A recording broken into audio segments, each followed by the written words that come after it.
grooving. Chances are one family in Ohio is going to be shelling out quite a bit of cash over the next few years. Like Teresa. $500,000, really. What? Get this, that's because their quadruplet sons all just got accepted into Yale. Wow. Yep. In fact, Aaron, Nick, Nigel, and Zachary Wade have all been accepted to a number of top universities. Also on the list, Duke and Harvard.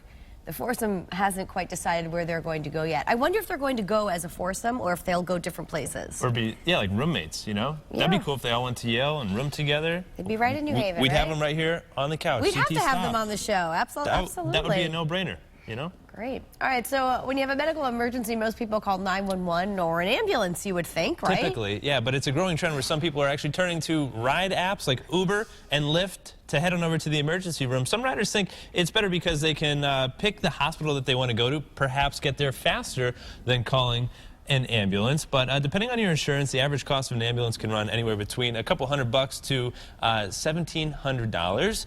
And Uber issued a statement basically saying, hey, this is not the right thing to do.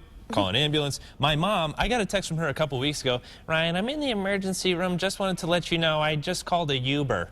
A what? A Uber? What's a Uber? Why did she call you to take her? I don't know. I'm here at work. Her son. Yeah, she doesn't call 911 or her boyfriend. She calls an Uber to bring her to the hospital. She didn't want to inconvenience anyone, I guess. I guess that's how it is. So wow. Interesting how technology and everything's sort of changing that landscape. I guess so. All right, so it is Friday and time to relax. And if you love taking long bubble baths, you already know that they relieve stress. But get this, did you know that a hot soak can burn as many calories as a 30-minute walk?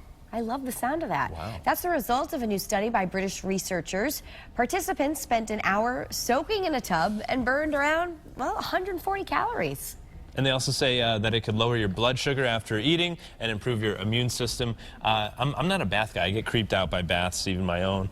But maybe I should clean mine. But I mean, you could just take a walk, you know? Yeah, go outside, get some fresh air. Or maybe a jacuzzi. I feel like people are going to start sleeping in their tubs now. Or just a hot to burn all tub. the Yeah, I calories. don't love a bath either. I need to I always end up taking a shower after the bath anyway. Sure. Okay, well, now you have all the information here. Just saying. Now the show's over. That's all we got today. Hey, in the love department this morning, we're talking all about first dates. Everybody's usually on their best behavior on a first date, but there's new research that says you don't have to just order a salad, Teresa. A recent survey by Grubhub and Tinder found that you should order whatever the heck you want to eat. The survey found that 62% of survey participants prefer to order something they want on a first date rather than going the salad route. Why would you go the salad route? It's cleaner, easier to eat. True. Yeah, I was more feminine. I don't know. I guess I saw a girl eating a salmon salad type of thing last night. Yeah. And I could tell she was on a first date, and I could tell she was using her manners and everything like that. But what are some things that you just shouldn't eat? Like, I think clams and oysters, although you said you I'm a big fan of oysters. Why? But I like the way they go with a dirty martini, I suppose. But it on a is first date, wouldn't that be a little much? Awkward. Yeah. I feel like lobster is not easy to eat. Like cracking it open, probably make a big mess. Barbecue ribs, you need your wet naps for You that. need wet naps for that. Like on a first date, if your date had a little bit of barbecue sauce, would you do it for him? You wouldn't wipe it off?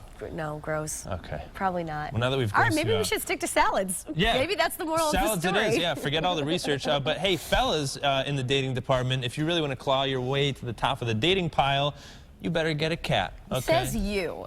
Well, no, says the dating experts that pet pictures are the quickest way to the heart of a lot of the single ladies out there. And kitties, I really like catnip, apparently, getting the ladies a little frisky enough to swipe right. What do you think about this? If you were on Tinder back in the day... I would make so much fun of a guy that was posing with his cat on Tinder. Really? That would not be my first... No, that's weird. I mean, how many single men have cats besides you and Gil? I don't know, just us. I'm sure there are more, the but bizarre I'm just TV saying. guys with cats at home. I actually have a funny Tinder story, not about me, but about a friend of a friend. She was on, no, really, she was on Tinder. She connected with this guy, and there was a picture of the guy, not a cat, and his grandmother, okay, which sounds like something I would do. So a guy and his grandma, and she says, oh, how cute is your grandma there? Oh, yeah, she's a cutie. All the girls love seeing her, whatever. And she says, oh, hopefully I'll get to meet her someday. And he said, oh, well, she died 3 years ago. Oh, but backfire. Which is like a little awkward. But I suppose it was a conversation starter. Yeah, but why would you put your grandmother on your Tinder? Same reason people are putting cats. They're trying. True, I guess.